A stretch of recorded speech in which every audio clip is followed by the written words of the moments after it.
So recently Valve announced 3 new pieces of tech. One is the Steam Machine, the Steam Frame, and the Steam Controller. I want to talk about the Steam Frame first because it's one of the most innovative devices, especially in the VR space that I've seen. And it comes with the usual hoopla of all of the VR headsets. But the one thing that I'm really excited for, the one thing that really caught my eye when it came to the Steam Frame is foveated rendering. And the way foveated rendering works is, imagine you're focusing your eyes on one particular part of the screen, and that particular part of the screen is rendered towards 100%, while every other pixel on the screen is going to be rendered lesser than the 100% that it's rendering towards the particular area that you're focusing your eyes on. Imagine the area that you're focusing your eyes on is like 1/10 the area of the entire screen. Then effectively they are increasing the bandwidth or increasing the fidelity of the VR headset by 10 times, because now they can blur out and effectively reduce the intensity by which they are rendering every other pixel.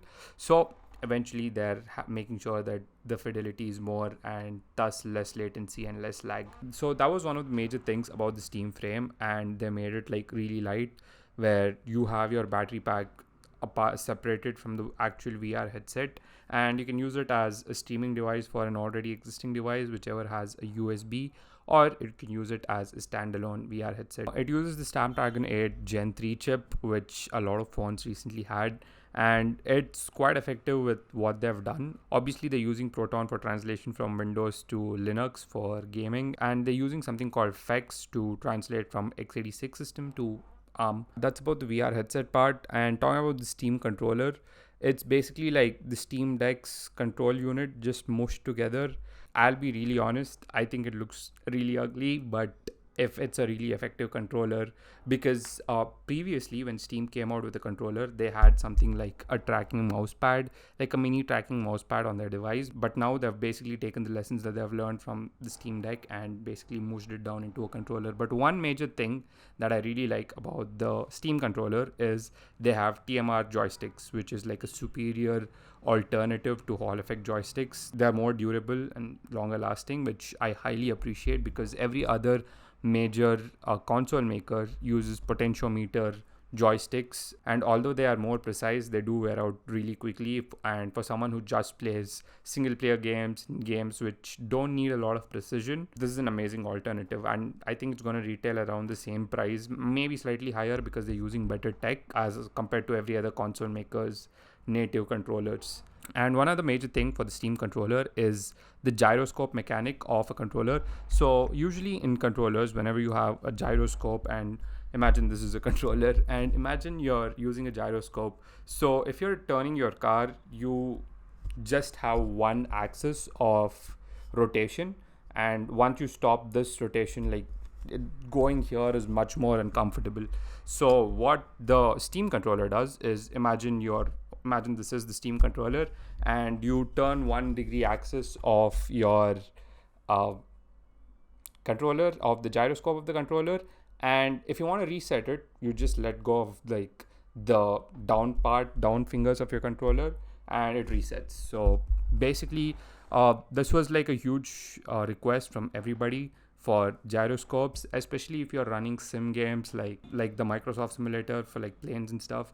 It's a pretty cool mechanic to have, and hopefully people use it to the utmost. Finally, coming to the Steam Machine, which is basically like a little cube which can alternate as a PC and like a gaming console.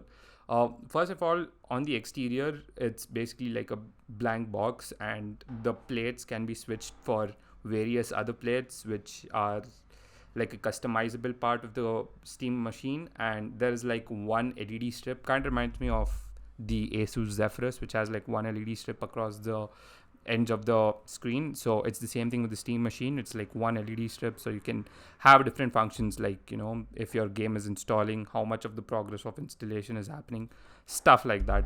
So that's about the exterior part of this Steam Machine. It runs on like a semi-custom chip from AMD. Performance is like very much targeted towards consumers who want to have like an experience of a 1080p gaming, and their goal is they are able to deliver 6 times the performance of what the Steam Deck was able to deliver. Although like the screen size and pixel rendering efficiency for like the Steam Deck is low because the screen size is low, here the performance does depend. So maybe when it comes out, we actually get metrics of the performance. Finally, I feel like the Steam machine is like a well-oiled ITX machine. Obviously, you can't change components. Maybe you can add an extra RAM stick and increase the storage, but apart from that, you're stuck with the same performance of the machine that you bought the machine for. I think it's like a really cool concept because, you know, if you're someone who plays games on the regular and you just need something that's like pick and go, and you have a lot of games already in your existing Steam library, so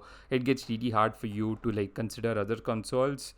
Steam machine is like a really good alternative. It's like a really good addition to like the console space, and hopefully it gets to thrive, and hopefully we have better iterations going forward. So yeah, the Steam machine also alternates as a PC. Obviously it's running Steam OS, which is slowly becoming one of the more popular Linux distros. But so yeah, I'm really excited for this new generation of Steam hardware, and hopefully they turn out to be good.